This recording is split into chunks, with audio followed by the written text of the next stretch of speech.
Praise lord. ప్రభునందు ప్రియమైన దేవుని బిడ్డలకు ప్రభు యేసుక్రీస్తు నామములో మీ అందరికి వందనాలు.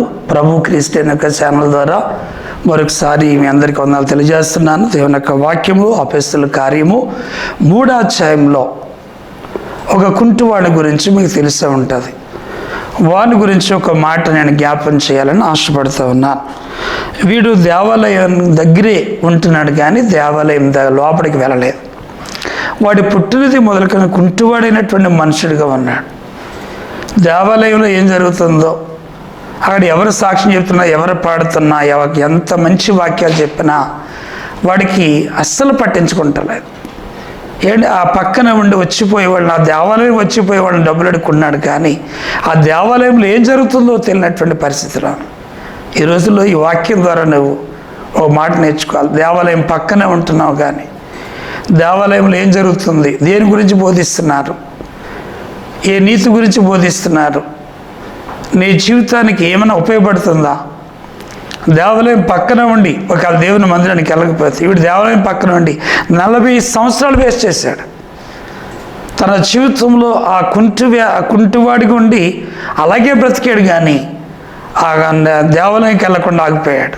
దేవాలయంకి వెళ్ళుంటే 40 సంవత్సరాల క్రితమే దేవాలయం లోపలికి వెళ్ళుంటే ఒకవేళ వాడు స్వస్థత పొందినమ్మో.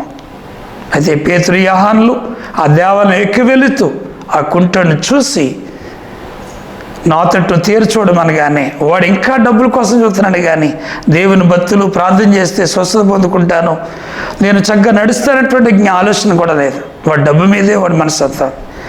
అయితే వారు అంటున్నారు, మేము కలిగింది నీకు ఇవ్వబోతున్నాం, నజరేయుడు యేసుక్రీస్తు నామములో లేచి నడమని చెప్తున్నారండి.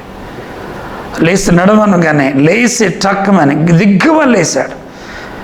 లేచి గంతులు వేస్తూ దేవుని మందిరంలోకి వెళ్ళాడండి. ఎంత అద్భుతం అండి! బయటన్నా సరే దేవుడు అద్భుతమైన కార్యం చేశాడు. దేవాలయానికి వెళ్తే ఇంకెంత అద్భుతం చేస్తాడు. చాలామంది రక్షణ పొందుకొని, చాలామంది దేవుని కలిగి ఉండి కూడా దేవాలయానికి వెళ్ళలేనటువంటి వారు చాలామంది ఉన్నారు. ఈ మాటల ద్వారా ఈ కుంటివాడిని స్వస్థపరిచిన దేవుడే నీ జీవితంలో కూడా మరి దేవుని ఎరగినటువంటి కుంటితనాన్ని, ఎరగినటువంటి గుడ్డితనాన్ని దేవుడిని హృదయాన్ని తెరిచి దేవుని మందిరంలోకి వెళ్ళగలిగితే అద్భుతమైనటువంటి ఒక మేలును చూస్తావు.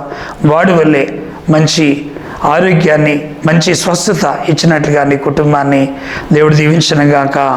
ఆమేన్. Praise lord. మీ అందరికీ వందనాలు. దేవుడు దీవించును గాక.